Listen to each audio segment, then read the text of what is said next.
Hi welcome back to my YouTube channel. आज बारी है हमने जो सीखा है उसको यूज़ करने का, उसको अप्लाई करने का। And the topic is motional EMF. हमने रिसेंटली मोशनल ईएमएफ के ऊपर बहुत लंबा चौड़ा अच्छा खासा डिस्कशन किया है और आज उन्हीं कंसेप्ट्स को यूज़ करेंगे। ठीक है, so let's start of with the first question. बहुत ही प्यारा सा क्वेश्चन है, देखते क्या है। एक कंडक्टिंग रॉड ऑफ लेंथ है, देयर इज अ रॉड, दिख रहा है एल लेंथ का, slides at a constant velocity v on two parallel conducting rails. तो ये जो रॉड है this is travelling with velocity v on two parallel conducting rails. ठीक, okay, and placed in uniform and constant magnetic field p perpendicular to the plane of the rail. A resistance R is connected between the two ends of the rail. दिख रहा है, identify the cause which produces the change in magnetic flux। बहुत ही simple answer है कि flux क्यों बदल रहा है। ध्यान से देखो, this is the loop, right, ये हमारा लूप। अभी अगर ये रॉड v वेलोसिटी से ट्रैवल करके राइट की तरफ मूव कर रहा है, it means that the area of the loop is what continuously changing. तो फर्स्ट केस में मैं क्या कह सकता हूँ कि area changes, right, which finally results in flux change। Area increase हो रहा है इसलिए फ्लक्स भी क्या कर रहा है, इंक्रीज कर रहा है, राइट। अच्छा, identify the direction of current in the loop. Current का डायरेक्शन किस तरह होगा वो बताना है। Okay, before I start of मैं एक छोटा सा चीज़ बताना चाहूँगा कि हमने लास्ट वीडियो में जो कंसेप्ट सीखा था उसको एक बार यूज़ करते हैं। देखो, ध्यान से देखो, अगर ये रॉड v वेलोसिटी से ट्रैवल कर रहा है, मैग्नेटिक फील्ड क्रॉस से रिप्रेजेंटेड है, तो कैन यू टेल मी कि ये जो रॉड है इसमें एक मोशनल ईएमएफ डेवलप होगा, तो उस ईएमएफ का positive and and negative and किस तरफ होगा। सिंपल तरीका सिखाता है, वी क्रॉस बी करो, थंब ऊपर की तरफ पॉइंट कर रहा है, मतलब इस एंड में पॉजिटिव चार्जेस आएंगे, इस एंड में नेगेटिव चार्जेस आएंगे। That means I can say this is positive, this is negative and this is the EMF that we are talking about. Which means अगर ईएमएफ ऐसा है तो ये सर्किट में ऐसा करंट फ्लो करवाएगा। Is that clear? So this is along which the direction, this is the direction of current along which, this is the direction along which the current will flow। ठीक है, ठीक है, this is the direction along which the current will flow। एक तो ये तरीका है। दूसरा तरीका क्या है, दूसरा तरीका लेंस लॉ यूज करके हम डायरेक्शन निकाल सकते हैं। उसका लॉजिक ये है कि भाई साहब देखो, इस लूप में जो फ्लक्स है वो टाइम के साथ क्या करे, इंक्रीज कर रहा है। सो जो करंट इंड्यूस्ड होगा it has to produce field opposite to the cross. तो अगर तुमको ऐसा फील्ड प्रोड्यूस करना है, डॉट वाला फील्ड प्रोड्यूस करना है, तो इस लूप में करंट का डायरेक्शन कैसा होगा, it has to be along this direction, right? It has to be along this direction। अगर इस तरफ current है, put your thumb along the direction of current and curl your fingers will be pointing towards you। that means magnetic field will be represented by this dot। समझ में आया? तो चाहे तुम लेंस लॉ का लॉजिक यूज करके solve करो या मोशनल ईएमएफ में बैटरी बना के करंट का डायरेक्शन दो, बात तो एक ही है, तुम निकाल सकते हो। ठीक है, determine the EMF induced in the loop. ये केस हमने पहले भी 2 बार डिस्कस कर चुका हूँ, इसमें कितना ईएमएफ इंड्यूस हो। तो इसमें ईएमएफ कितना इंड्यूस होगा वो अगर हमको बताना है, मैं मोशनल ईएमएफ के टर्म्स में करता हूँ, जल्दी निकल जाएगा। 2 का आंसर क्या है यार, इट इज़ एंटी क्लॉकवाइज। ठीक है ना, it is anti clockwise. Loop में जो करंट फ्लो कर रहा है दैट इज एंटी क्लॉकवाइज। तीसरे नंबर का आंसर क्या है, EMF induced in the loop. EMF क्या होगा, अगर मोशनल ईएमएफ का कंसेप्ट यूज करूँगा that is BLV. So B length की जगह हम लोग क्या लिख देंगे, L, and this is V. So this is the EMF induced. Compute the electric power dissipated in the resistor. पूछा है कि रेजिस्टर में कितना पावर डिसिपेट हुआ है वो बताओ। यार, power dissipated in the resistor कितना होता है, आई स्क्वायर इंटू आर। तो सबसे पहला काम तो ये कि करंट निकाल। Current in this case is what, देखो एक सिंपल इलेक्ट्रिकल सर्किट जैसा तुमको इस सर्किट को ट्रीट करना है। आगे जाके हम जितना भी प्रॉब्लम्स करें, मोशनल ईएमएफ, इंड्यूस्ड ईएमएफ, हम उसको बैटरी के सिंबल में रिप्रेजेंट क्यों करते हैं, ताकि पूरा problem it boils down to a simple electric circuit का प्रॉब्लम। समझ में आया? तो अभी तुम्हारे सामने एक सिंपल इलेक्ट्रिक सर्किट है, उसमें करंट कितना, net EMF that is BLV by net resistance of the circuit, हम आर लिख सकते हैं। देखो, इस क्वेश्चन के थ्रू मैं बहुत ही एक इंपॉर्टेंट चीज़ तुमको समझाना चाहूँगा, ध्यान से सुनते जाओ। सुन रहे हो ना, पक्का? ये हो गया करंट बीएलवी बाय। तो power dissipated through the register, ध्यान देना, इस आंसर को मैं फिर से आगे जाके खींचूंगा। वो कितना होगा, that is I square into R. I square into R कितना होगा, ध्यान से देखो, that is B square L square V square divided by, नीचे आर स्क्वायर ऊपर आर, तो सिर्फ आर बचेगा। तो पावर का मतलब क्या है भाई साहब, पावर का मतलब है हीट एनर्जी डिसिपेटेड पर सेकेंड। पावर का मतलब तो यही है ना, दैट इज हीट डिसिपेटेड पर सेकेंड। मैं इसलिए इस तरीके से कह रहा हूँ बिकॉज लॉजिक आएगा इसके पीछे. So this is power dissipated. अभी पूछा compute the mechanical power required to pull the rod at a constant velocity. Compute the mechanical power. एक काम करता हूँ मैं, जो चीज़ नहीं चाहिए उसको मिटा देता हूँ. वैसे ये बैटरी वाला सिंबल हटा देता हूँ and this is the rod. Okay fine, चलेगा अभी. Let's do. यहाँ पर पूछा compute the mechanical power required. Mechanical power बोलने के साथ साथ तुम्हारे दिमाग में ये बात आना पड़ेगा. Okay fine, there has to be some external agent, right?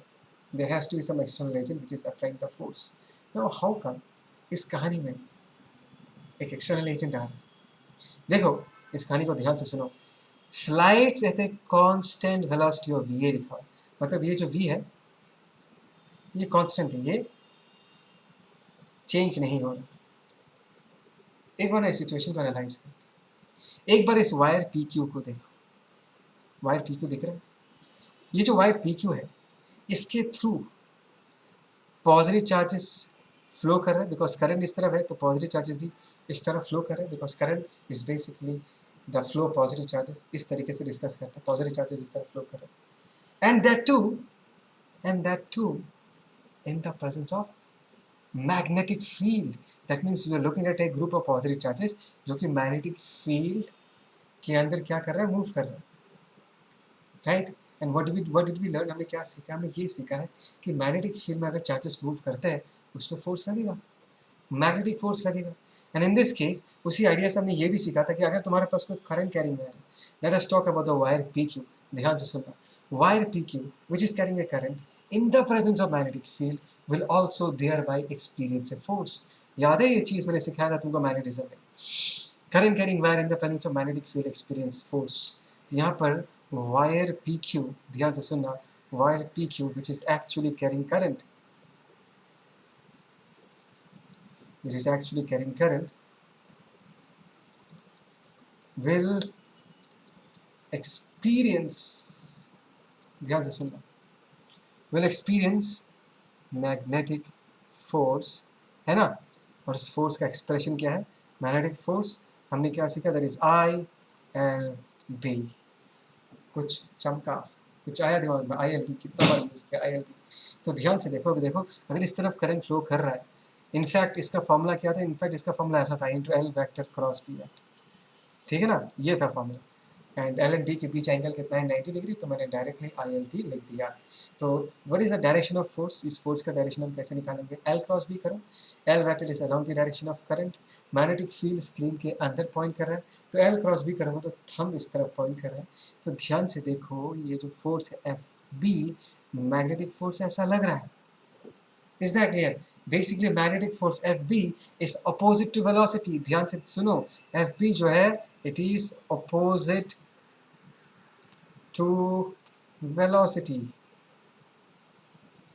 इसका मतलब क्या है? इसका मतलब ये है कि अभी अगर एफ बी को कोई दूसरा फोर्स बैलेंस नहीं करता, एज टाइम पासेस ये वेलोसिटी क्या करेगा? डिक्रीज करेगा. This rod is going to decelerate, its velocity will decrease and finally it will stop. But in the question it is said the rod has to travel with constant velocity. और एक चीज़ constant velocity से तभी travel कर सकता है जब उसका acceleration zero हो. और एक्सेलरेशन जीरो होने के लिए उस पर नेट फोर्स क्या होना पड़ेगा? नेट फोर्स जीरो होना पड़ेगा. और यहाँ जाके एंट्री होता है हमारे एक्सटर्नल फोर्स का, and that is what, that is F. दिखाई नहीं दे रहा मेरे को, दूसरे कलर से रिप्रेजेंट करता हूँ. यस, पिंक से रिप्रेजेंट करता है. यहाँ जाके आता है हमारा force, that is F, external force. ये हो गया हमारा एक्सटर्नल एजेंट. बात समझ में आ रहा है? ये हो गया हमारा एक्सटर्नल एजेंट. और ये एक्सटर्नल एजेंट क्या करेगा? इस मैग्नेटिक फोर्स को बैलेंस कर देगा. तो रॉड पे नेट फोर्स क्या आएगा? रॉड पे नेट फोर्स जीरो. फोर्स ही नहीं है भाई साहब, है ना? एक्सेलरेशन क्या होगा? जीरो होगा. तो उसका वेलोसिटी चेंज नहीं होगा. तो यहाँ पर जो एक्सटर्नल एजेंट है वो क्या करेगा? वो हमारे मैग्नेटिक फोर्स को बैलेंस कर देगा. एंड एक्सटर्नल एजेंट का भी मैग्नीट्यूड कितना होगा? फोर्स का मैग्नीट्यूड कितना होगा? I L B. बात समझ में आया? बहुत बढ़िया है. This is very simple. लेकिन यहाँ पर मैं और एक ट्विस्ट लाने वाला हूँ. ट्विस्ट नहीं, और एक बहुत ही बढ़िया सा डिस्कशन करने वाला हूँ जिसको हम बोलते हैं एनर्जी कंसिडरेशंस. थोड़ा एनर्जी को लेकर डिस्कस करते हैं. इस सर्किट में एनर्जी का जो लेन देन हो रहा है उसको लेके डिस्कस करते हैं। ध्यान से देखो, ये जो external work, external force, work done by external force is positive ना। कैसे पॉजिटिव? फोर्स किधर लग रहा है? राइट की तरफ, पिंक वाला फोर्स राइट की तरफ लग रहा है, मतलब डिस्प्लेसमेंट रॉड का भी राइट की तरफ है। दैट मीन्स ये जो एक्सटर्नल एजेंट है ये मैकेनिकल वर्क कर रहा है, ये सिस्टम पे पॉजिटिव वर्क कर रहा है, मतलब providing energy to the system. Work over energy में हमने सीखा है ना कि कोई भी फोर्स अगर पॉजिटिव वर्क करता है किसी सिस्टम पे तो वो फोर्स उस सिस्टम को एनर्जी देता है, providing energy to the system. तो हम ये निकालते हैं कि इस एक्सटर्नल फोर्स ने पर यूनिट टाइम कितना एनर्जी प्रोवाइड किया, और पर यूनिट टाइम जो एनर्जी प्रोवाइड किया जाता है उसी को हम पावर कहते हैं। So power of external agent, ध्यान से देखना, वो क्या होगा? Force of external agent into velocity of the rod. And force of the external agent हम क्या लिख सकते हैं? That is I L V into velocity of the rod, that is we. Current I B L V by R लिख दो, B L V divided by R. यहाँ पर पहले से एक एल बी था, यहाँ पर v था, और ध्यान से देखो this is b square l square v divided by r। Is that clear? समझ में आया? एनीथिंग इंटरेस्टिंग इस आंसर को देखने के बाद? कुछ ऑब्जर्व कर रहे हो? अरे ऑब्जर्विंग एनीथिंग? ध्यान से देखो, इस एक्सप्रेशन को देखो, power dissipated through the resistor, और इसको देखो, power supplied by the external agent. दोनों का वैल्यू सेम है, both the values are exactly same. मतलब एक्सटर्नल एजेंट में, एक्सटर्नल एजेंट ने पर यूनिट टाइम इस सर्किट को जितना एनर्जी दिया वही एनर्जी पर यूनिट टाइम रजिस्टर क्या कर रहा है? डिसिपेट कर दे रहा है। बात समझ में आया? दैट इज द रीजन इस रॉड का वेलोसिटी चेंज नहीं हो रहा। अगर मैं एनर्जी के टर्म्स में बोलना चाहूँ कि जितना एनर्जी दिया गया था उतना ही एनर्जी रिलीज कर दिया जा रहा है, हीट के फॉर्म में रिलीज कर दिया जा रहा है, तो सर्किट में एनर्जी जमा नहीं हो रहा। अगर जमा हो जाता तो काइनेटिक एनर्जी रॉड का बढ़ जाता।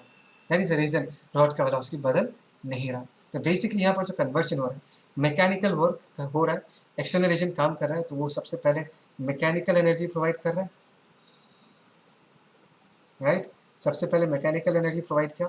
Now mechanical energy gets converted into electrical energy, because current इस एनर्जी को कैरी करके लेके जाता है, और यही जो इलेक्ट्रिकल एनर्जी है that finally gets converted into thermal energy. सुनाई दिया? This energy finally gets converted into thermal energy, because ये जो एनर्जी है it is finally dissipated in the form of heat through the resistor, right? देखो कितना प्यारा सा क्वेश्चन है, इसमें इतने सारे अच्छे कंसेप्ट्स हैं। I hope so you enjoy this. Pause करके अच्छे से लिखें, ठीक है? मैं मिटा रहा हूँ। Next question, a wire bent as a parabola, okay fine, y equal to kx square, ये वायर, ये जो वायर दिख रहा है y equal to kx square है, पैराबोला के शेप का है, is placed in uniform magnetic field, दिख रहा है? is placed in a uniform magnetic field in this case b, the b being perpendicular to the plane of the loop, right? Cross sign दिख रहा है। at time t equal to 0 sliding wire starts sliding from vertex o, तो vertex ओ से एक wire क्या करता है? Slide करना चालू करता है ऊपर की तरफ, ठीक है ना?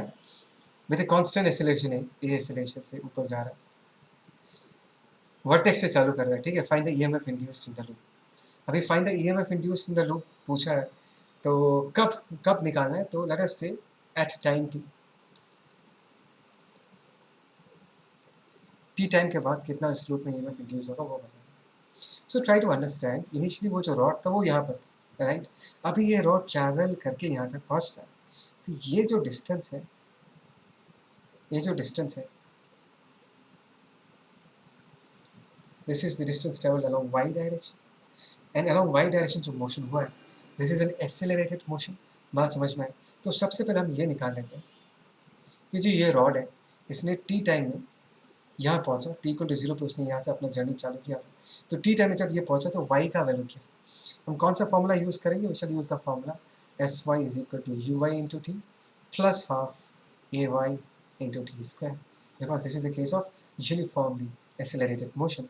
एस वाई की जगह plus y, initial velocity 0, half acceleration की जगह हम क्या पुट कर सकते हैं ए इंटू टी स्क्वायर। तो ये हो गया वाई का वैल्यू। बात समझ में आए? देखो अभी तुमको ये पूछा गया है find the EMF induced in the loop and this rod is travelling, so you know rather think about motional EMF now because ये रॉड मूव कर रहा है। तो एक बार ये सोचो कि अगर मुझे मोशनल ईएमएफ चाहिए तो मोशनल ईएमएफ का फॉर्मूला क्या, बी लेंथ इंटू वेलोसिटी। ठीक है, दैट मीन्स मुझे ये भी निकालना पड़ेगा कि जब रॉड यहाँ आके पहुँचा उसका वेलोसिटी कितना है वो चाहिए, और वाई डिस्टेंस पे ये एक्स लेंथ ऑफ रॉड, ये जो एक्स लेंथ है इस एक्स का वैल्यू कितना होगा वो भी हमको निकालना है। अभी अगर इस पर्टिकुलर जगह का अगर मुझे वाई कोऑर्डिनेट पता चल चुका है, क्या पता चल चुका है, वाई कोऑर्डिनेट, तो ध्यान से देखना वाई कोऑर्डिनेट मतलब अगर मैं इस ग्राफ को देखूँ, ये जो वाई है ये वाला कोऑर्डिनेट हमने निकाल लिया वाई, तो एक्स क्या होगा ध्यान से देखना। मैं ऑलरेडी यहाँ पर एक एक्स बार एक्स यूज़ कर लिया, इसको मैं एक्स नहीं लिखता, कंफ्यूज मत होना। एक्स एक्चुअली क्या होगा, एक्स एक्चुअली होगा ओरिजिन से यहाँ तक का डिस्टेंस। बात समझ में आया? तो इस पॉइंट का कोऑर्डिनेट क्या होगा, इस पॉइंट का कोऑर्डिनेट एक्स कॉमा वाई होगा। तो हमने वाई निकाल लिया, राइट, हमने वाई निकाल लिया, हमको एक्स निकालना है कि एक्स क्या होगा। X is nothing but this distance, दिखाई दे रहा है तुमको, x is nothing but this distance. तो इस डिस्टेंस को निकालने के लिए हम क्या यूज़ कर सकते हैं, simply we need to use this equation and the equation is y equal to what, y equal to k x square. ठीक है, y अगर हमको पता है तो x का वैल्यू कितना होगा, that is root over of y by k, and y की जगह हम लोग क्या पुट कर सकते हैं, that is a t square divided by 2, और यहाँ पर k हो जाएगा, this is the value of x। अभी देखो x जो है वो x कोऑर्डिनेट है, बात समझ में आता है, मतलब यहाँ से लेके यहाँ तक का डिस्टेंस, यहाँ से लेके यहाँ तक का distance. So what is the length of the rod in this case, come on try to understand what is the length of the rod in this case. अगर मुझे लेंथ ऑफ रॉड चाहिए इन this case तो हम क्या लिखेंगे, that is 2x। इस तरफ अगर x होगा तो ये वाला लेंथ भी क्या होगा, x ही होगा, बिकॉज दोनों साइड्स का length as because the graph is symmetric, दोनों तरफ का जो x वाला लेंथ होगा वो क्या होगा, सेम होगा। सो 2x के जगह हम लोग क्या पुट कर सकते हैं, 2 root over of this is a t square by 2k। ठीक है ना, this is the length of the rod. तो हमने लेंथ निकाल लिया, बढ़िया है, दिस इज कंप्लीट। अभी बारी है वेलोसिटी निकालने की। तो जब रॉड यहाँ पर पहुँचेगा तो उसका वेलोसिटी कितना है, दैट इज़ वेरी सिंपल, आराम से निकाल सकते हैं। We can use the formula v y is equal to u y plus a y into t. मैं नीचे सफिक्स में हमेशा वाई वाई वाई क्यों लिखता हूँ, इसलिए लिखता हूँ कि तुमको ये बात समझना है, ये जो मोशन हो रहा है this is along y direction, और ये जो हम इक्वेशंस अप्लाई कर रहे हैं this is also along y direction. बात समझ आया? तो इसको मैंने वी लिख दिया, इनिशियल वेलोसिटी 0 है, this is A into T. So T time के बाद जो वेलोसिटी होगा that is a into T. समझ में आया? तुमने वेलोसिटी भी निकाल लिया। तभी इस रॉड में जो ईएमएफ इंड्यूस होगा, जिसको मैं मोशनल ईएमएफ कह रहा हूँ, जिसको मैं क्या कह रहा हूँ, मोशनल ईएमएफ, तो उसको हम क्या लिख सकते हैं, बी एल वी। एल के जगह हम लोग क्या लिख सकते हैं, come on, that is into 2 root over of क्या लिख सकते हैं, a t square divided by 2k, ये लिख सकते हैं। एंड वेलोसिटी की जगह हम क्या पुट कर सकते हैं, ए टी पुट कर सकते हैं। Right, so this is how you find out the value of motional EMF in this case.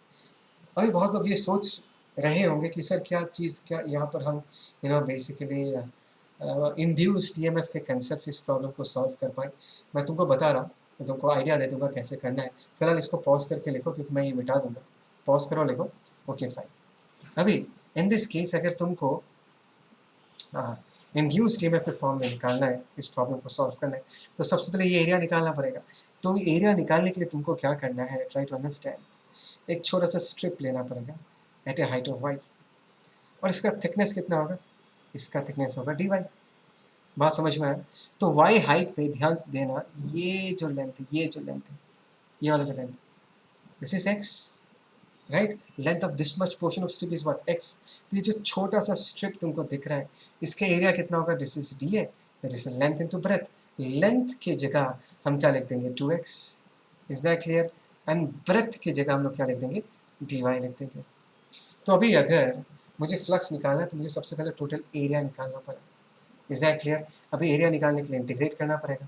हम ऐसा इंटीग्रेशन तो कर नहीं सकते बिकॉज यहाँ पर x भी एक वेरिएबल है, y भी एक वेरिएबल है। तो हम क्या करेंगे, ध्यान से देखना, हम यहाँ पर करते हैं for example as because we have the relation y equal to k x square, इस चीज़ को हम यहाँ पर रिप्लेस कर सकते हैं।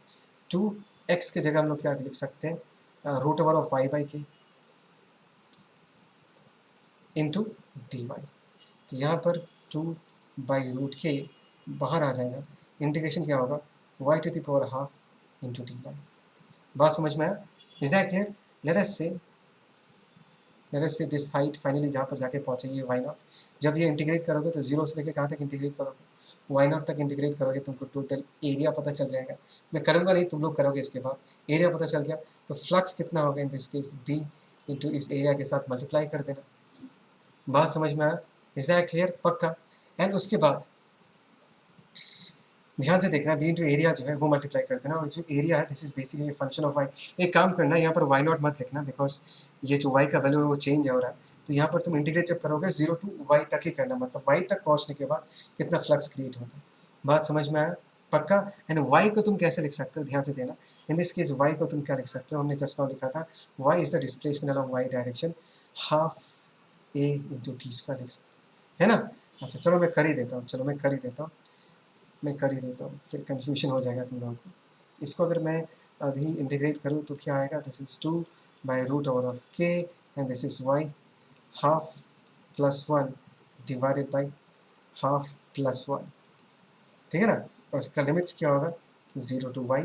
इसको सिंप्लीफाई करेंगे तो क्या मिलेगा, ध्यान से देखो, दिस इज 2 बाई रूट के, और ऊपर क्या आएगा, this is y to the power of 3/2, एंड नीचे क्या आ जाएगा, नीचे आ जाएगा तुम्हारा 3, ऊपर और एक 2 आ जाएगा। Is that clear? तो this is 4y to the power 3/2 divided by 3 root K. Is that clear? और यहाँ पर जो y है, इस ये जो यहाँ पर जो y है, हमने जैसे जस्ट ना बोला था, इस y को हम कैसे लिख सकते हैं टाइम के टर्म्स में, that is a t square by 2, right? Just ना थोड़ी देर पहले ही दिखाया था। तो यहाँ पर हम क्या कर सकते हैं, y 4 रूट 3 के y की जगह हम लोग क्या पुट कर देंगे, that is a t square by 2 to the power of 3/2। So this is basically area as a function of time, because यहाँ पर एरिया जो है वो टाइम के साथ क्या कर रहा है, बदल रहा है। तो यहाँ पर अगर फ्लक्स निकालूंगा b इंटू एरिया, तो हमको क्या मिलेगा, 4 डिवाइडेड बाई 3 रूट के, और यहाँ पर क्या आएगा, ध्यान से देखो, that is a t square divided by 2, ऊपर क्या आ जाएगा 3/2। तो EMF अगर हमको निकालना है, हमको सिंपली क्या करना है, d∅dt, राइट? इसको बस डिफ्रेंशिएट करो and you will get back the answer. तो इस तरीके से तुम इंड्यूस्ड ईएमएफ के कंसेप्ट को यूज़ करके इस प्रॉब्लम को सॉल्व कर सकते हो। ठीक है, पॉज करो, लिखो, आगे बढ़ते हैं। Let's move at, let's see next question क्या है। ओके, यहाँ पर मुझे अपने आप को बहुत ही छोटा करना पड़ेगा। मुझे तो देखते ही हो, क्वेश्चन को थोड़ा अच्छे से देख लो इस बार, ठीक है? ओके, क्वेश्चन क्या है देखो, a copper rod of length 0.19 metre, ये कॉपर रॉड है, इसका लेंथ है 0.19 मीटर्स, ठीक है? It's moving with uniform velocity of 10 metre per second, this is moving with uniform velocity of 10 metre per second, parallel to a long straight wire, एक long straight wire है, carrying a current 0.5 ampere, इसको I मान लिया, ठीक है? The rod is perpendicular to the wire, ये rod जो है इस वायर से परपेंडिकुलर है, with its end as distance है 0.01 मीटर, ये जो डिस्टेंस है 0.01 मीटर, मतलब इस टॉप का इस वायर से 0.01 डिस्टेंस है, और इसका जो बॉटम का डिस्टेंस है वो 0.2 मीटर्स दिया हुआ है। कहाँ से? इस वायर से इसका जो बॉटम है वो 0.2 मीटर्स के डिस्टेंस पे। Is that clear? तो करने के लिए मैं इसको ए मान लेता हूँ, ठीक है? और ये जो पूरा डिस्टेंस यहाँ से लेके यहाँ तक, इस डिस्टेंस को मैं बी मान लेता हूँ। अभी ठीक है, दिस एंटायर डिस्टेंस यहाँ तक, इसको मैं बी मान लेता हूँ। समझ में आया ना? ओके फाइन, यहाँ से यहाँ तक का डिस्टेंस बी मान लिया। अभी पूछा है calculate the EMF induced in the rod. ये रॉड मूव कर रहा है तो दिमाग में सबसे पहले कौन सा कंसेप्ट चमकेगा, मोशनल EMF। मोशनल EMF देखो यहाँ पर वो BLV होता है, राइट? अच्छा, तो सबसे पहले ये इमेजिन करो कि ये जो रॉड मूव कर रहा है, इसमें जो EMF इंड्यूस होगा, this rod has to move in a region of magnetic field, और इस रीजन में जो मैग्नेटिक फील्ड बना रहा है वो कौन बना रहा है, ये करंट कैरिंग वायर बना रहा है। और ये अगर करंट कैरिंग वायर है तो इस रीजन में वो कैसा मैग्नेटिक फील्ड प्रोड्यूस करेगा। Come on, just put your thumb along the direction of current and curl your fingers, तो फिंगर्स घूम के स्क्रीन को पेनिट्रेट करेगा, तो यहाँ पर मैग्नेटिक फील्ड का डायरेक्शन कुछ ऐसा होगा। Do you agree with this? तो इस रीजन में कुछ ऐसा मैग्नेटिक फील्ड होगा। मत याद रखना, यहाँ का जो बी है that is non uniform. Why non-uniform? Obviously यार, this is the source of magnetic field, ठीक है, इन रीजन्स में मैग्नेटिक फील्ड का स्ट्रेंथ क्या होगा, ज़्यादा होगा। As we move away magnetic field का स्ट्रेंथ क्या करेगा, डिक्रीज करेगा। That means you are dealing with a situation where the field is not uniform, right. Okay fine. तो यहाँ पर अगर मुझे ईएमएफ निकालना है जिसका formula B L V, B तो अलग अलग जगह अलग अलग बी है, तो मैं डायरेक्टली टोटल ईएमएफ इस पूरे रॉड में डायरेक्टली निकाल नहीं सकता। मुझे सबसे पहले क्या निकालना पड़ेगा, मुझे सबसे पहले एक छोटे से टुकड़े में, जिस छोटे से टुकड़े में मैं बी के वैल्यू को कांस्टेंट मानता हूँ, उस छोटे से टुकड़े में जो छोटा सा ईएमएफ है वो लिखूंगा, उसको इंटीग्रेट करके टोटल ईएमएफ लिखूंगा। तो this is how we solve the problem. ध्यान दें, यहाँ से जरा से वाई डिस्टेंस पे यहाँ पर हमने एक डी वाई थिकनेस का, ध्यान देना कितना, डी वाई थिकनेस का एक छोटा सा एलिमेंट कंसिडर किया। दिख रहा है ये एलिमेंट खुद आगे कितने वेलोसिटी से ट्रैवल कर रहा है, 10 मीटर पर सेकेंड से। बात समझ में आ रहा है, इज दैट क्लियर। तो इस छोटे से एलिमेंट में ध्यान देना, इस छोटे से एलिमेंट में जो छोटा सा ईएमएफ डेवलप होगा उसका वैल्यू क्या होगा, दैट इज बी। लेंथ इसका कितना है भाई साहब, इसका लेंथ डी वाई है, और वेलोसिटी कितना होगा v। Is that clear. D y इतना छोटा लेंथ है, इतने छोटे लेंथ में नो डाउट अगर मैं नीचे जाता हूँ तो बी वैरी करता है, लेकिन लेंथ इतना छोटा कि बी के वेरिएशन को हम नेग्लेक्ट करेंगे और ये बोलेंगे कि वाई डिस्टेंस में जितना मैग्नेटिक फील्ड होता है डी वाई डिस्टेंस में भी हम उतना ही मैग्नेटिक फील्ड एज्यूम करके अपना काम चला सकते हैं। तो वाई डिस्टेंस पे एक इनफाइनाइट वायर के लिए कितना मैग्नेटिक फील्ड बनता है, ध्यान से देखो, it is mu naught I divided by 2 pi y, ये होता है magnetic field. This is dy, this is v, and this is the small amount of EMF that we are talking about। मतलब इस छोटे से टुकड़े में इतना छोटा सा EMF बन रहा है। टोटल EMF निकालने के लिए भाई साहब मुझे इसको इंटीग्रेट करना पड़ेगा। when y equal to 0, okay sorry y 0 नहीं होगा भाई साहब, y का वैल्यू इस एंड से चालू होगा, इसको मैंने a मान के रखा, और फाइनली खत्म कहाँ पर होगा, इस एंड पे। तो y से यहाँ तक का जो डिस्टेंस है, ट्राई टू अंडरस्टैंड, यहाँ से यहाँ तक का जो डिस्टेंस है इसको मैंने b माना, तो ये मान लिया। EMF का वैल्यू 0 से ग्रो करके E तक पहुँचेगा। So this is basically E, यहाँ पर mu naught I v divided by 2 pi, mu naught I v divided by 2 pi, ये कांस्टेंट है, इसको बाहर रख दिया, यहाँ पर डी वाई बाई वाई ये हो जाएगा, और लिमिट्स क्या होगा a टू b। अभी तो बहुत ही सिंपल है, जस्ट इंटीग्रेट करना है, mu naught I v divided by 2 pi, d y by y को हम क्या लिख सकते हैं, एल एन वाई, और इसका लिमिट्स को हम क्या लिख सकते हैं, a से लेके b तक, जिसको हम finally mu naught I v divided by 2 pi ln b by a लिख सकते हैं। So this is how we solve this problem. क्या रे, समझ में आ रहा है, नहीं आ रहा, तो कितना बढ़िया प्रॉब्लम है। देखो प्रॉब्लम तो तुम लोग कर ही लोगे, मैथमेटिक्स तो तुम लोग कर ही लोगे, लेकिन जो सोचने का तरीका, इसमें सबसे पहला चीज़ का सोचना है, रॉड मूव कर रहा है मतलब मोशनल ईएमएफ। सेकेंडली क्या सोचना है, मोशनल ईएमएफ मतलब B L V, but B क्या है, बी तो अलग अलग जगह वैरी कर रहे हैं, तो मैं डायरेक्टली टोटल ईएमएफ नहीं निकाल सकता, मुझे सबसे पहले एक छोटा ईएमएफ निकालना पड़ेगा, इंटीग्रेट करके टोटल ईएमएफ निकालना पड़ेगा। बस this is what I want to teach you. ऐसे तो इनफाइनाइट क्वेश्चंस मिलेंगे, बट यही चीज़ जो थॉट है ये सीखना बहुत ज़रूरी है। ठीक है, ओके फाइन, मिटा रहा हूँ, जो भी कॉपी करना करो।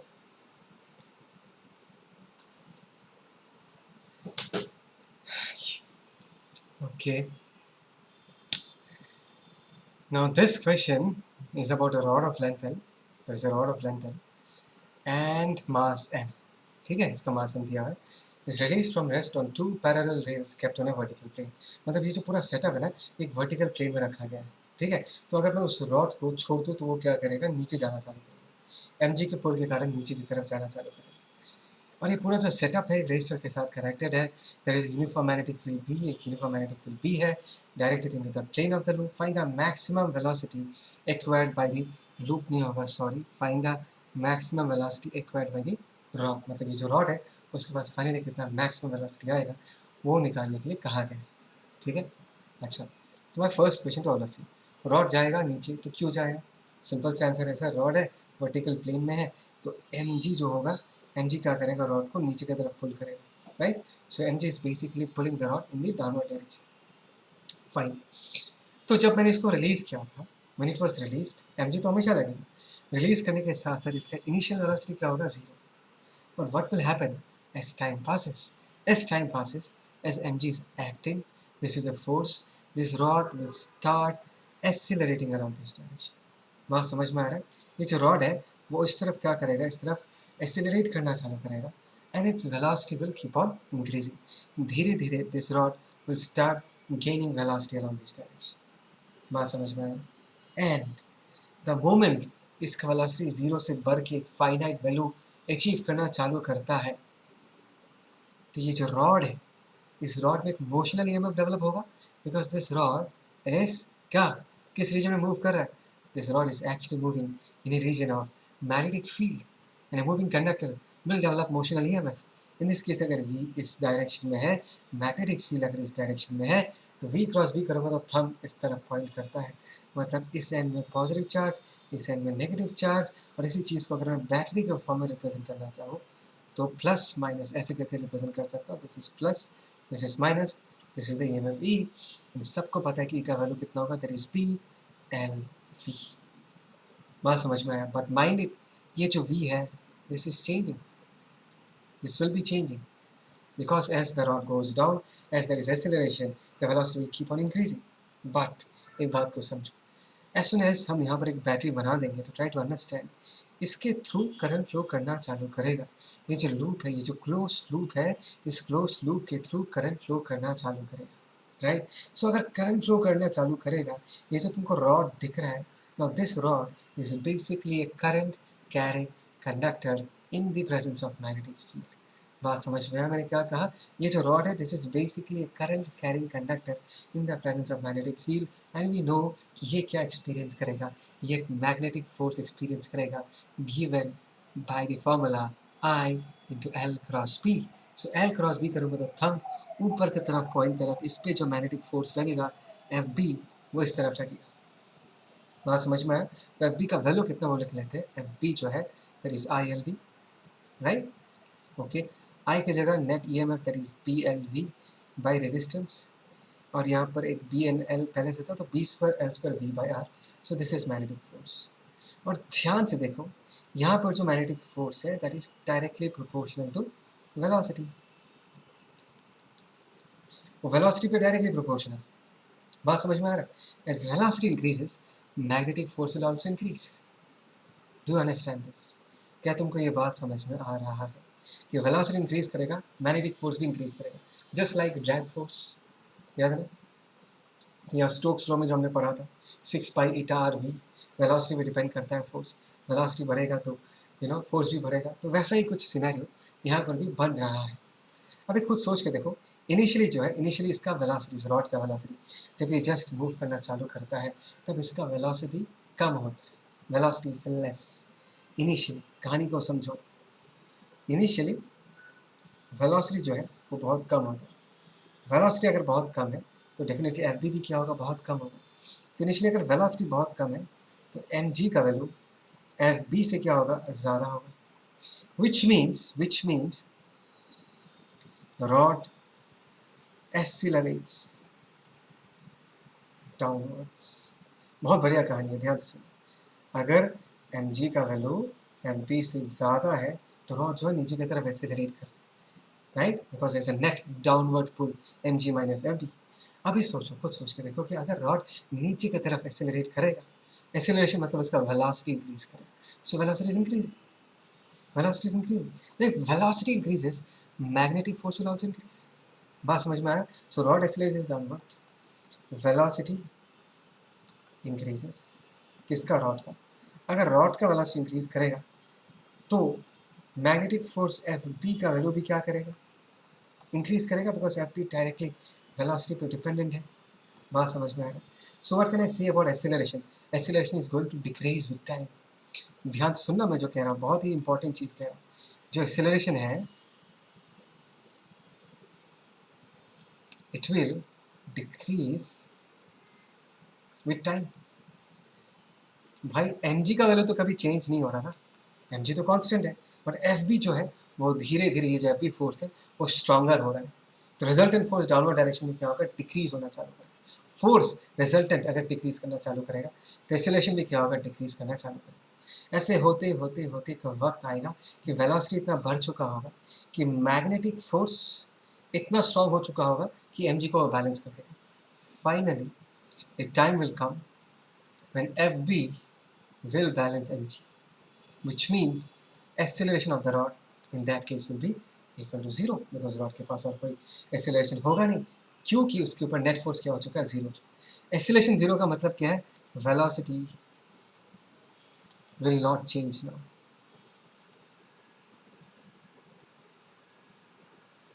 बात समझ में आ रहा है मैं क्या कह रहा हूँ कि इसके बाद देखो इसके पहले तक क्या हो रहा था, इसके पहले तक रॉड एक्सेलरेट्स वेलोसिटी हमेशा इंक्रीज कर रहा था, लेकिन इस सिचुएशन को अचीव करने के बाद वेलोसिटी और इंक्रीज नहीं करेगा। मतलब इस सिचुएशन में जो वेलोसिटी होगा that is the maximum velocity that we are looking at. In fact this is just like terminal velocity. जब हम उस स्पीयर को उस तेल के डब्बे में सिलेंडर में डालते हैं, जब वो स्पीयर नीचे जाता है ऊपर ड्रैग फोर्स लगता है, बाइंड फोर्स लगता है, और एक वक्त आता है कि ड्रैग फोर्स बाइंड फोर्स के साथ मिलके mg को क्या कर देता है, mg को बैलेंस कर देता है। उस वक्त के वेलोसिटी को हम टर्मिनल वेलोसिटी कहते हैं, और उसके बाद वो बॉल उसी वेलोसिटी से आगे का जर्नी कैरी फॉरवर्ड करता है। तो यहाँ पर भी इस सिचुएशन में एक बार एफ बी और एम जी का वैल्यू सेम हो जाएगा, उसके बाद इस रॉड का वेलोसिटी नहीं बदलेगा। उस वक्त जब F B equal to m g हो जाता है उस वक्त रॉड का वेलोसिटी जितना होगा that is the maximum velocity which has been attained by the rod. बात समझ में आ रहा है? Is that clear? सो यहाँ पर अगर एफ बी की जगह मैं आई एंड बी लिखता हूँ एंड यहाँ पर एम जी लिखता हूँ, तो करंट की जगह हम लोग क्या लिखते हैं, इसके ध्यान से देखना। करंट की जगह इनफैक्ट इतना मेहनत करने की ज़रूरत नहीं है, मैं तुमको बता रहा हूँ। यहाँ पर मैंने ऑलरेडी एफ बी का वैल्यू लिख के रखा है। यहाँ पर एफ बी का वैल्यू का एक्सप्रेशन क्या है, that is B square L square, और वी है लेकिन in this case this is v max because यहाँ पर हम लोग एफ बी बराबर एम जी लिख रहे हैं and this is equal to m g. तो यहाँ से हमको वी मैक्स का वैल्यू पता चलेगा, that is m g R divided by नीचे क्या आ जाएगा, this is B square into L square. क्या तुमको समझ में आ रहा है मैं क्या कह रहा हूँ? Is that clear? पक्का? Sure? So this is how we find out the maximum velocity of the rod. बहुत ही प्यारा कहानी है, very similar to Stokes law, very similar to the derivation of terminal velocity जो हमने फ्लूइड्स में derive किया। ठीक है, इसको अच्छे से लिख के रखो, मिटा रहा हूँ। Let's move forward. ठीक है, ओके, देखते हैं आगे कौन सा क्वेश्चन है। ओके, ये भी ज़बरदस्त क्वेश्चन, मैंने सारे जगह से अच्छे अच्छे क्वेश्चंस ढूंढ के तुम्हारे लिए यहाँ पर रखा है, सारे अच्छे क्वेश्चंस, ताकि तुमको you get the test of the best questions और तुम्हारा कंसेप्ट उतना ही अच्छा है। ठीक है, तो देखो यहाँ पर सीन क्या है। If the rod is given a velocity V, V velocity दिया है, रॉड सेटअप तुमको समझ में आ चुका है। Find the time and distance after which it stops. इस रॉड का मास पकड़ लेना, कितने टाइम के बाद, कितना डिस्टेंस ये रॉड कवर करने के बाद फाइनली रुकेगा। रुकेगा क्यों? वी वेलोसिटी दिया, it's obvious, this is a moving rod, इसके पास मोशनल ईएमएफ होगा, तो वी क्रॉस बी करूँगा, थंब ऊपर की तरफ पॉइंट करें, मतलब बैटरी कुछ ऐसा होगा, दिस इज ईएमएफ वी, और करंट जो है वो उस तरफ फ्लो करना चालू करेगा। राइट, आई होप सो तुमको अब तक ये चीज़ समझ में आ चुका है। So this is basically a current carrying wire ना, यानी current carrying wire in the presence of magnetic field experiences forces. L cross B करूँगा तो थंब इधर पॉइंट कर रहा होगा, तो इस पर एक मैग्नेटिक फोर्स एफ बी लग रहा है। दैट मीन्स आई कैन से the rod will retard, because यहाँ पर कोई एक्सटर्नल एजेंट तो है नहीं जो इसके वेलोसिटी को मेंटेन करेगा। तुमने वी से धक्का दिया, एक एफ बी फोर्स लगेगा जो कि वी के अपोजिट में है, दैट मीन्स फोर्स के कारण जो एक्सेलरेशन आएगा वो वेलोसिटी के अपोजिट डायरेक्शन में होगा, and this is a very simple case of retardation. Is that clear? बात समझ में आया? Find the time and distance after which it stops. बढ़िया, कोई नहीं, तो अभी हम करना चालू करते हैं। लेट अस से एक्सेलरेशन क्या होगा। Acceleration in this case, in fact retardation क्या होगा, that is F B divided by M. ठीक है, एफ बी का वैल्यू क्या होगा, I L B, magnetic force divided by M. अच्छा, करंट कितना होगा, नेट ईएमएफ बाय रेजिस्टेंस, इसका वैल्यू कितना होगा, let at any instant of time, मैंने वेलोसिटी वी माना, इसको मैं वी नॉट मानता हूँ। ठीक है, इसको मैं वी नॉट मानता हूँ। ठीक है, this is the initial velocity at any instant of time. इस रॉड का वेलोसिटी कितना है, वी मान लिया मैंने, तो करंट का वैल्यू कितना होगा, net EMF, that is P and V. V is the velocity at any instant of time divided by resistance, ये हो गया आई। एल बी के साथ मल्टीप्लाई करूँगा तो एल स्क्वायर बी स्क्वायर, यहाँ पर एम। ठीक है, so this is the acceleration, and if you see properly acceleration भी नॉन यूनिफॉर्म है ना, नॉन यूनिफॉर्म। मैंने ऐसा क्यों कहा, बिकॉज ये वेलोसिटी डिपेंडेंट है यार, वेलोसिटी तो टाइम के साथ चेंज हो रहा है, तो एक्सेलरेशन में क्या होगा, टाइम के साथ चेंज होगा। तो याद रखना वो काइनेमेटिक्स का 3 equations s equal to ut plus half at square, v square equal to u square plus twice as, v equal to u plus at, इन 3 इक्वेशंस को you can not use, you can only use this 3 equations when the acceleration is constant. यहाँ पर we need to use the very basic expression of acceleration. Acceleration is nothing but rate of change of velocity dv by dt या v into dv by dx, ये सब expressions use करना पड़ेगा। तो अगर मैं टाइम निकालना चाहता हूँ तो नेक्स्ट स्टेप में मैं a को माइनस dv by dt लिखूंगा, बिकॉज वेलोसिटी v जो है वो टाइम के साथ क्या करे, डिक्रीज करे। दैट इज द रीजन हम यहाँ पर माइनस लिखते हैं, इस बात को भूलना मत। और यहाँ पर क्या आएगा, ध्यान से देखो, this is v square L square v divided by M R. ठीक है, तो हम वेलोसिटीज को एक तरफ ला देते हैं, टाइम को दूसरी तरफ लेके चले जाते हैं। सो मैं यहाँ पर क्या करूँगा, I should find out the expression of v as a function of time. मतलब t टाइम के बाद इस रॉड का वेलोसिटी v का एक्सप्रेशन क्या होगा वो डिराइव करने का कोशिश कर रहा हूँ। Is that clear? Okay fine. So D को हमने यहाँ रखा, v को नीचे लेके आ गया, यहाँ पर minus B square L square M R, और यहाँ पर क्या आ गया डी टी। तो let us integrate them. When time t equal to 0, velocity v naught था। At any time t, let us say velocity is v. Is that clear? तो यहाँ पर dv by v को हम क्या लिख सकते हैं, ln v लिख सकते हैं। लिमिट्स पुट करूँगा तो v by v naught, भूलो मत नीचे एक e है, और यहाँ पर क्या आएगा, this is minus B square L square M R into T. Is that clear? तो यहाँ पर v का वैल्यू अगर मैं लिखना चाहूँ तो क्या होगा, बहुत इंटरेस्टिंग है। That is v naught e to the power of minus b square l square t divided by mr। बात समझ में आया? So this is the expression of velocity, and velocity जो है ये एक exponential function है, ध्यान से दिख रहा है, e to the power के फॉर्म में exponential function है, and the function is decreasing because as time increases the value v will decrease because यहाँ पर एक माइनस साइन है, टाइम इंक्रीज करेगा, ये क्वांटिटी नीचे बैठेगा ना, दिस विल गो डाउन, तो वेलोसिटी टाइम के साथ क्या करेगा, डिक्रीज करेगा। तो इसे जो वेलोसिटी ऑब्वियसली इस बोलने की जरूरत नहीं, ऑल नो कि this is a case of retardation, velocity decrease करेगा। एक बार इस एक्सप्रेशन को देख के ये सोचने का कोशिश करो कि ये रॉड कब रुकेगा। रॉड तब रुकेगा जब वेलोसिटी का वैल्यू 0 होगा, जब v का वैल्यू 0 होगा, when t equal to infinity, तभी जाके then v will be equal to what, 0। Is it not obvious? जब t की जगह हम इन्फिनिटी पुट करेंगे तभी जाके v का वैल्यू क्या आएगा, 0 आएगा। दैट मीन्स इस रॉड को रुकते रुकते इनफाइनाइट टाइम लग जाएगा। क्या बोला मैंने, इस रॉड को रुकते रुकते इनफाइनाइट टाइम लग जाएगा। This rod will finally stop after infinite time. Fine, this is done. Now the next question is, इसने डिस्टेंस कितना कवर किया। और यहाँ पर एक बड़ा सा कन्फ्यूजन क्रिएट होता है स्टूडेंट्स में, मैंने देखा है वो लोग ये सोचते हैं सर इनफाइनाइट टाइम के लिए रॉड ट्रैवल करे तो डिस्टेंस भी इनफाइनाइट कवर करेगा। बात समझ में आ रहा है? अगर रॉड इनफाइनाइट टाइम के लिए ट्रैवल करता है तो डिस्टेंस भी इनफाइनाइट कवर करेगा।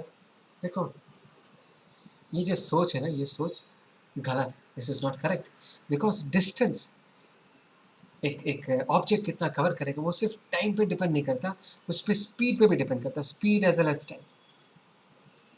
बात समझ में आ रहा है? उसकी स्पीड पे भी डिपेंड करता है, उसके टाइम पे भी डिपेंड करता है।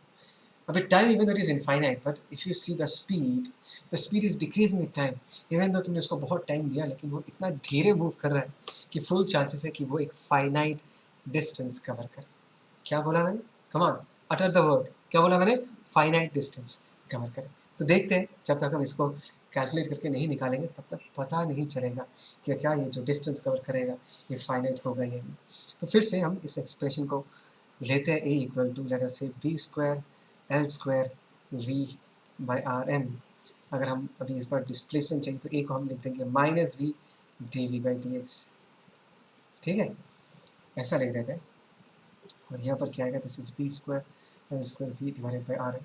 इस रिलेशन को हम ऐसा भी लिख सकते हैं, माइनस का रीज़न तुमको ऑलरेडी पता है तो v को मार देगा। एंड ध्यान से देखो, dx को एक तरफ रखता हूँ और दूसरी तरफ मैं m by B square L square, ठीक है, इंटू डी। फिर कभी कभी ना मैं कैलकुलेशंस में गलत हो जाता है, छोटा छोटा मिस्टेक्स कर देता हूँ, फिर मेरे स्टूडेंट्स बाद में मुझे मैसेज करके बोलते हैं सर यहाँ ये चीज़ मिस हो गया, वो चीज़ मिस हो गया।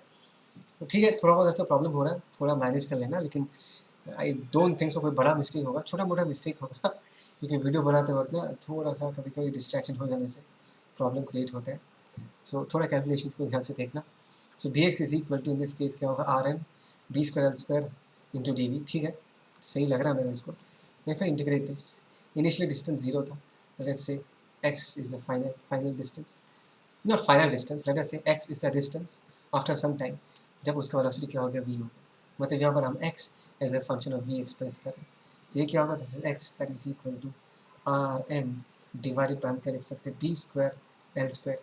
ओहो भाई साहब मैंने गलती कर दिया, इनिशियल वेलोसिटी तो जीरो नहीं है ना यार, इनिशियल वेलोसिटी कितना था भाई, इनिशियल वेलोसिटी तो वी नॉट था, सॉरी यार, इनिशियल वेलोसिटी वी नॉट था। तो यहाँ पर कितना आ जाएगा भाई, R M B square L square, और यहाँ पर क्या आ जाएगा, वी माइनस वी नॉट। यहाँ पर एक माइनस शूट किया गया, यहाँ पर एक माइनस शूट किया, this is minus, this is minus. So this is expression of X as a function of velocity, velocity बदलेगा तो एक्स भी बदलेगा।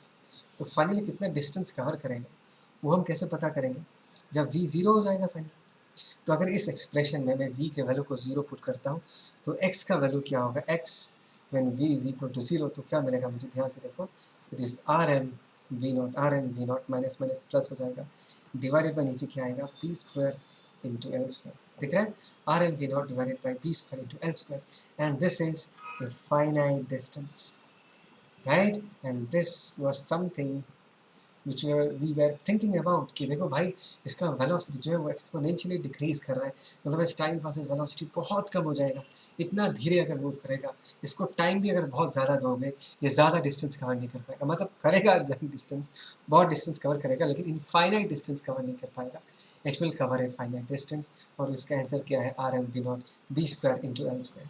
ठीक है, पॉज करो, देखो मैं इसको मिटा रहा हूँ।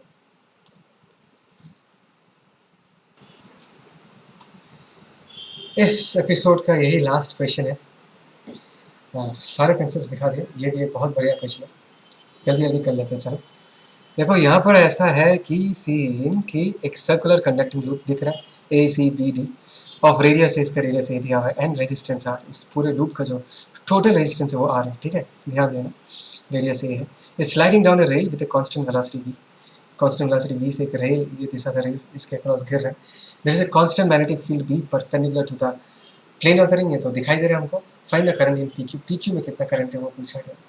इट्स वेरी सिंपल यार, बहुत ही सिंपल है, ध्यान से देखो, ये जो ACB वाले टुकड़े में there will be some motional EMF developed, ADB वाले टुकड़े में भी there will be some motional EMF developed, because इसके पास भी v वेलोसिटी है। आई होप से तुमको ये समझ में आता है। तो यहाँ पर मैं एक बैटरी बना दूंगा फटाफट, इस बार तो डायरेक्टली बनाऊंगा बिकॉज वेलोसिटी अगर डाउनवर्ड डायरेक्शन में है, v क्रॉस भी करूँगा, थंब इधर पॉइंट करेगा, मतलब इन दिस केस यहाँ पर जो बैटरी बनेगा वो कुछ ऐसा बनेगा, this is positive negative, is that clear. Similarly AD व B वाले टुकड़े में भी there will be a battery, right, v cross भी करूँगा, थंब इधर पॉइंट करेगा, so let us say this is positive, this is negative, दोनों का EMF का वैल्यू क्या होगा, same, it is obvious. E का वैल्यू हम क्या लिख सकते हैं, b, AB का लेंथ हम क्या लिख देंगे, ट्वाइस से वेलोसिटी हम v लिख सकते हैं, इज दैट क्लियर। और दोनों टुकड़ों में देखो ACB टुकड़े में टोटल में अगर रेजिस्टेंस R है तो हाफ पेरीफेरी में कितना होगा, R/2, और इस जगह पर हाफ पेरीफेरी में कितना होगा, R/2। बात समझ में आया। तो ये जो मोशनल EMF डेवलप हो रहा है in this case, try to understand, इसको हमने क्या किया, शो किया, सिंबॉलिकली शो किया, एक रेजिस्टेंस शो किया। अभी हम क्या करेंगे, इस पूरे सर्किट को जो दिखने में बहुत डरावना लग रहा है, इसको हम बहुत सिंप्लीफाई करके एक इलेक्ट्रिकल सर्किट में कन्वर्ट कर देंगे, सिंपल से। देखो ए से एक बैटरी निकला नेगेटिव पॉजिटिव और एक रेजिस्टेंस, फिर भी ए से एक बैटरी निकला नेगेटिव पॉजिटिव, रेजिस्टेंस R/2, फिर भी ठीक है।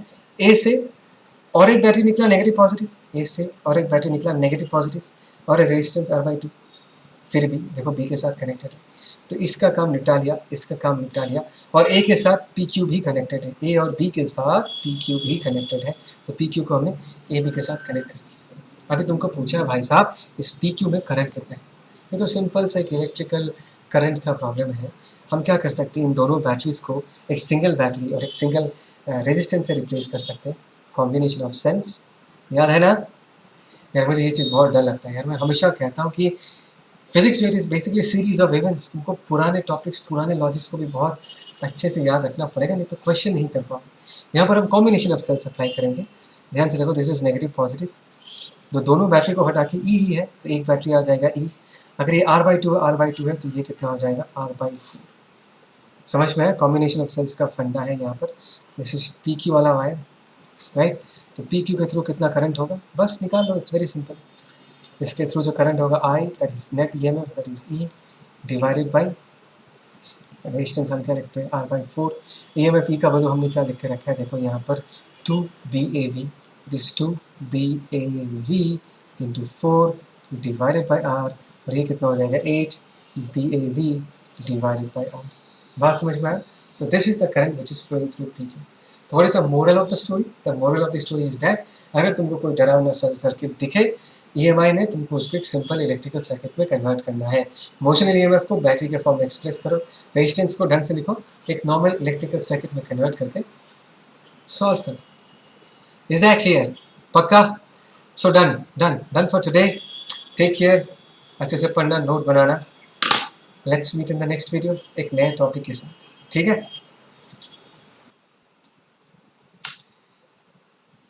तो इस बार हमारे कहानी में कैपेसिटर भी है, ठीक है? इस क्वेश्चन को देखते हैं। क्वेश्चन ऐसा है कि power required to move the rod with constant velocity. I hope से तुमको पता चल चुका है ना कि रॉड जब मूव करता है, करंट फ्लो करता है, मैग्नेटिक फोर्स लगता है, तो हमको एक एक्सटर्नल एजेंट लगाना पड़ेगा इसको कांस्टेंट वेलोसिटी से ट्रैवल करवाने में। लेकिन क्या इस सिचुएशन में हमको क्या कोई एक्सटर्नल एजेंट चाहिए होगा? एक बार उसको देखते हैं। देखो, अगर मैं v0 वेलोसिटी से उसको धक्का दे चुका हूँ, तो and this rod is actually moving in a region of magnetic field, तो एक मोशनल EMF डेवलप होगा। V क्रॉस B करके देखो, थंब ऊपर की तरफ पॉइंट कर रहा है, मतलब इस तरफ पॉजिटिव चार्जेस का मेला लगेगा, यहाँ पर नेगेटिव चार्जेस का मेला लगेगा, और ये हो जाएगा भाई साहब हमारा battery. This is E equal to BL/V0, right. अच्छा, जैसे कि यहाँ पर बोला है वेलोसिटी कांस्टेंट है, तो V0 चेंज नहीं होगा। EMF भी क्या है? ये EMF भी कांस्टेंट है। तो अगर ये EMF है, तो इस कैपेसिटर के अक्रॉस भी पोटेंशियल डिफरेंस क्या होगा? E ही होगा। क्या रे, याद आया नहीं आया? ये अगर E है तो इसके अक्रॉस भी क्या होगा? E ही होगा। ये अगर पॉजिटिव टर्मिनल है तो यहाँ पर इस साइड में पॉजिटिव चार्जेस आया होगा, इस साइड में नेगेटिव चार्जेस आया होगा।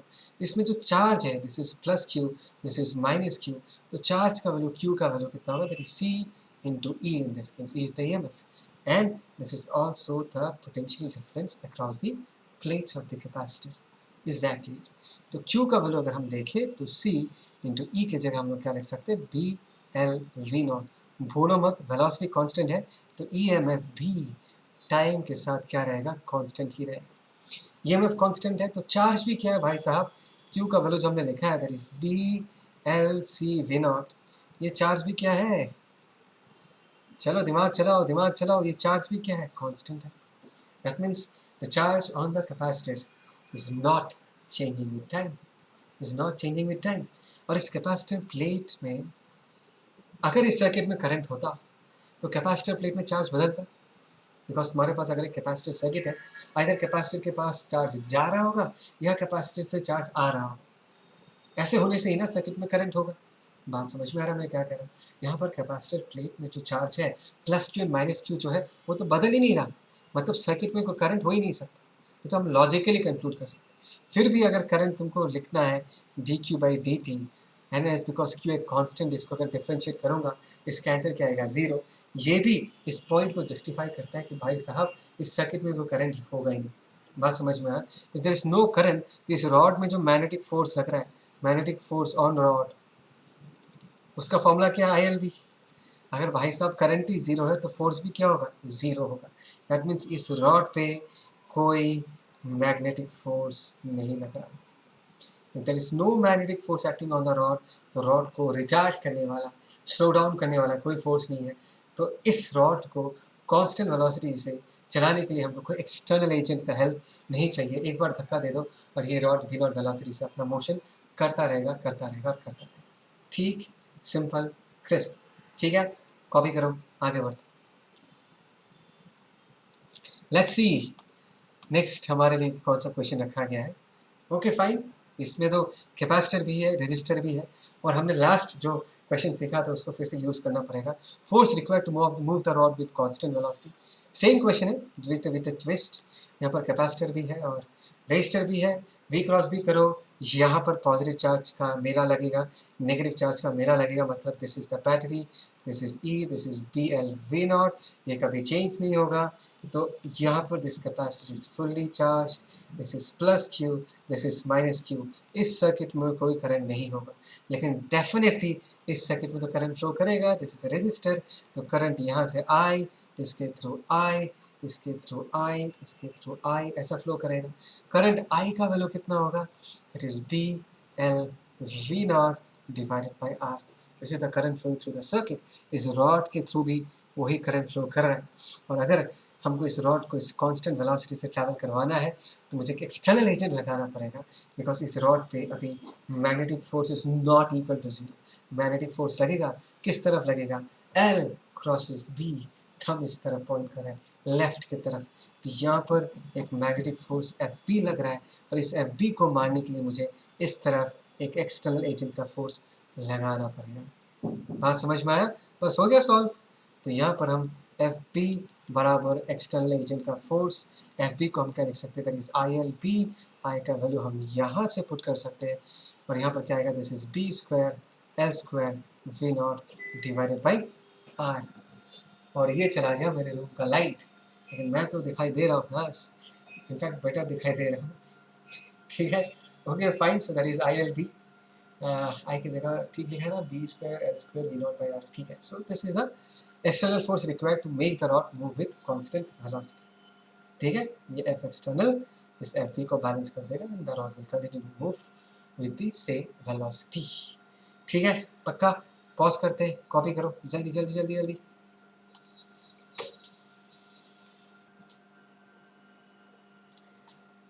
Okay, next problem. अच्छा problem, it's very nice problem. In fact मुझे पता तुम लोग मन में क्या कह रहे हो, सर आप तो हर प्रॉब्लम को अच्छा बोल रहे हो। इनफैक्ट देखो यार, प्रॉब्लम्स तो बहुत सारे होते हैं, लेकिन मैंने ढूंढ ढांड के जो अच्छे प्रॉब्लम्स है ना, वही सारा सब कुछ लिखा है, तो इसलिए हर प्रॉब्लम के आगे मैं अच्छा प्रॉब्लम है अच्छा प्रॉब्लम है बोलता हूँ। हाँ, कुछ प्रॉब्लम बहुत ईजी होते हैं, बेसिक्स होते हैं, क्योंकि यू नो धीरे धीरे तुम्हारा डिफिकल्टी लेवल में बढ़ाना चाहूँगा, लेकिन नाइस क्वेश्चंस। ठीक है, तो लेट्स स्टार्ट डिस्कसिंग। ओके, कहानी पहले समझते हैं, कहानी क्या है। Vertical conducting ring of radius R, दिख रहा है इस रिंग का रेडियस आर है, वर्टिकल है ये, याद रखना, एक वर्टिकल प्लेन में रखा गया है। इस falls vertically in horizontal magnetic field, it falls horizontally in a sorry vertically in horizontal magnetic field. Magnetic field तो क्रॉस दिख रहा है, मतलब मैग्नेटिक फील्ड ऐसा है, ठीक है ना, और लूप ऐसा गिर रहा है। So this is magnetic field and loop ऐसा गिर रहा है। ठीक है, the direction of B is perpendicular to the plane of the ring, ये तो दिख रहा है। When the speed of the ring is v, कहा है कि जब इस रिंग का स्पीड v है, no current flows in the ring, A and D are at the same potential, C and E are at the same potential. The potential difference between A and D, मैं अपने हिसाब से समझाता हूँ इस पूरे question, अपने हिसाब से समझाता हूँ। बात को समझो यहाँ पर कि अगर इस रीजन में there is magnetic field, try to understand, जब ये लूप B लेने से इस यूनिफॉर्म, जब ये लूप ट्रैवल करके नीचे जाएगा, इसके थ्रू तो फ्लक्स चेंज नहीं होगा। होगा क्या चेंज? क्यों चेंज होगा? हर जगह बी का मैग्नीट्यूड, बी का स्ट्रेंथ यूनिफॉर्म, तो फ्लक्स चेंज नहीं होगा। In this case flux is constant, so definitely इसमें जो ईएमएफ होगा it is equal to zero. ये मैंने इंड्यूस्ड ईएमएफ के कंसेप्ट से इसको समझा। ये जो आइडिया ये मैंने पहले भी डिस्कस किया था, अगर तुमने अच्छे से सारे वीडियोस को देखा है ना, तो याद आ जाएगा, एक्जैक्टली यही चीज़ डिस्कस किया था, सिर्फ लूप दिखने में ऐसा नहीं था।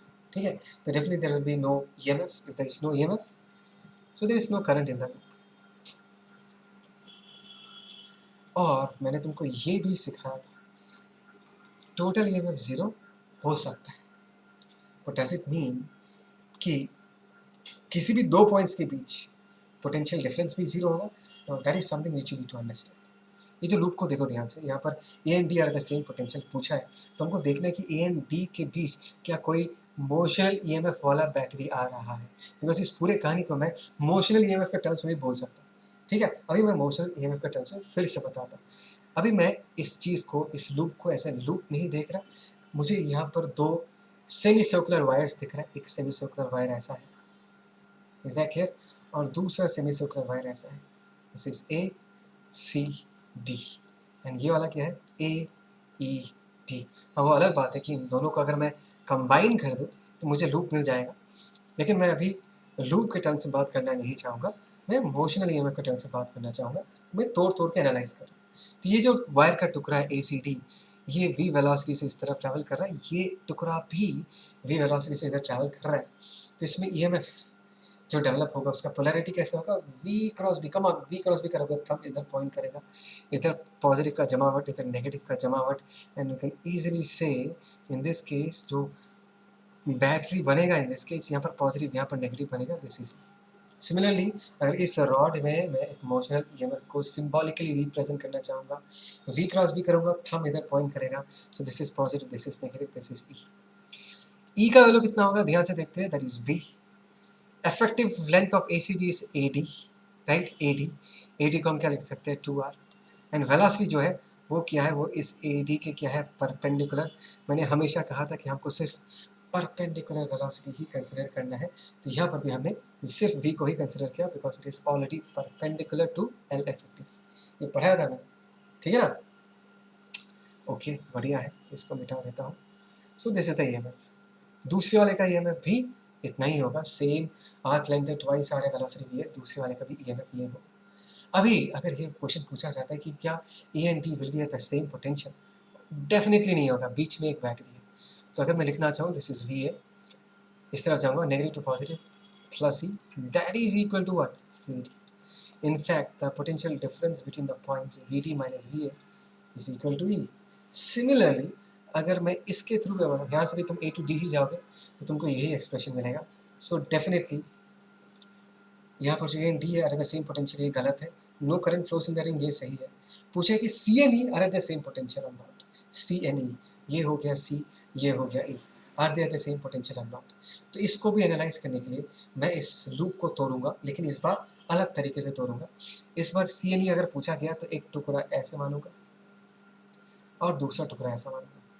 Is that clear? तो this is C, this is E, and the कहानी इज इंटरेस्टिंग।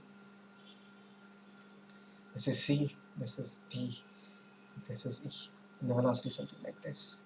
यहाँ पर हमने एक कंसेप्ट मैंने तुमको बहुत बार बहुत अच्छे से बोला है कि अगर कोई रॉड ट्रैवल करता है और उसका वेलोसिटी उसके लेंथ के अलावा है तो उसके कारण कोई ईएमएफ जनरेट नहीं होगा। तो इस पर्टिकुलर केस में ये जो सी ए ई है, इसका इफेक्टिव लेंथ ये होगा, try to understand, this is L effective.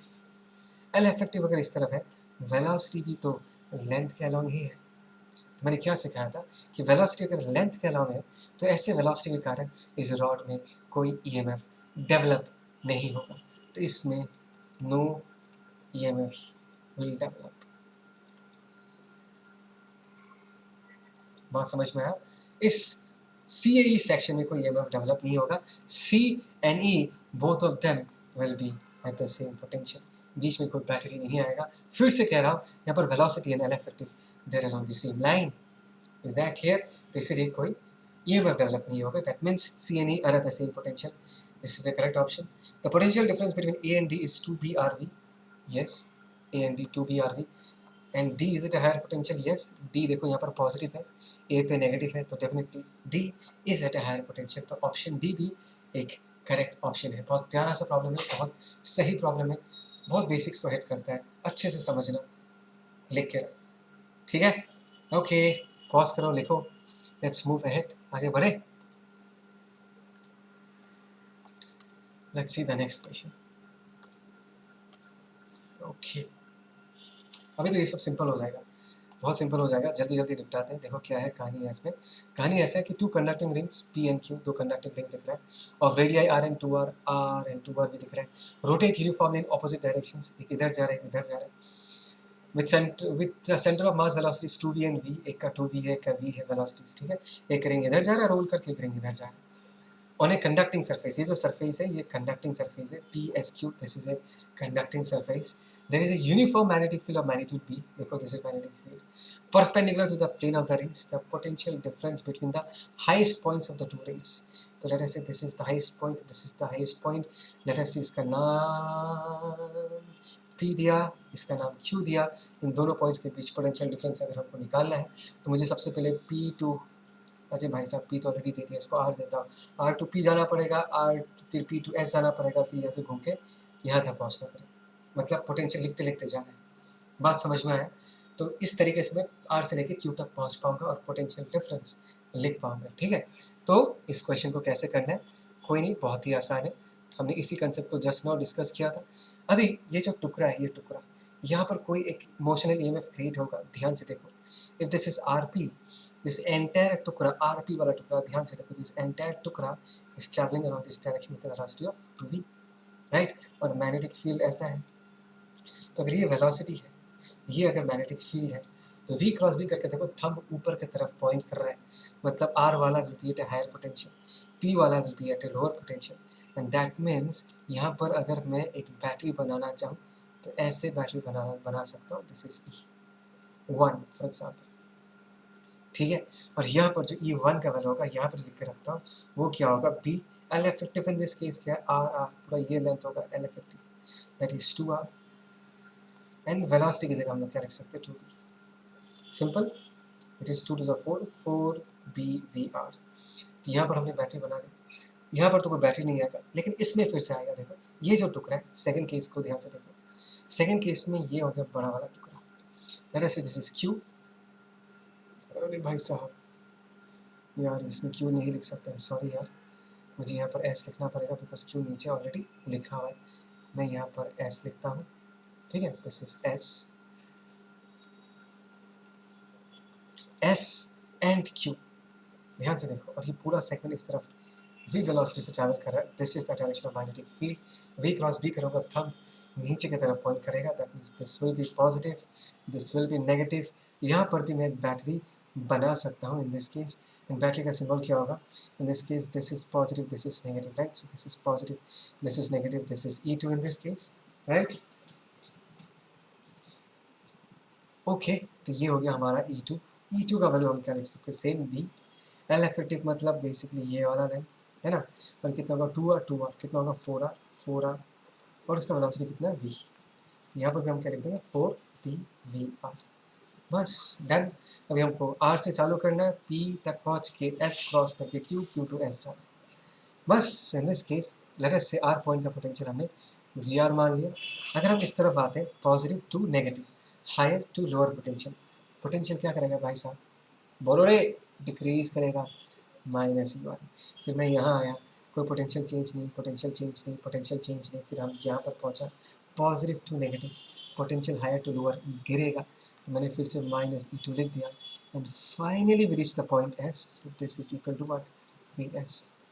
So VR minus VS, that is equal to क्या है भाई, E1 प्लस E2, और E1 E2 को अगर मैं ऐड करता हूँ 4BVR, ओहो एक B छूट गया था, BVR 4BVR, तो यहाँ पर हम क्या लिख सकते हैं, 8BVR, बस। This is the potential difference between the highest points of the two rings. समझ में आया? दैट इज़ द रीज़न मैं बहुत पहले से ये चीज़ डेवलप कर रहा हूँ, ताकि तुमको इसकी चीज़ समझ में आए, इसलिए धीरे धीरे यहाँ तक पहुँचे। आई होप सो तुमको ये समझ में आए। पॉज करो, कॉपी करो, ठीक है, मिटा रहा हूँ।